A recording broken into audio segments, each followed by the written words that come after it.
hvordan ender man som dyrlæge med at forske i fladfisk? Det er jo egentlig et ret godt spørgsmål, for det er lidt spøjst.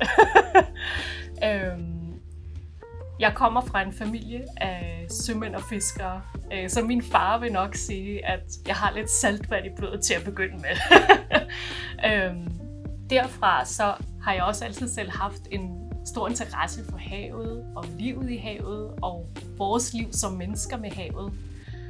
I min specialtid der skrev jeg opgave om torsk fra Grønland.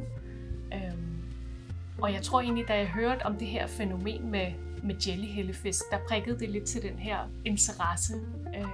Og da muligheden så bød sig for at komme på lidt flere fiskeeventyr, så tror jeg bare, at jeg var klar til at lidt anker. Det er sådan helt absurd.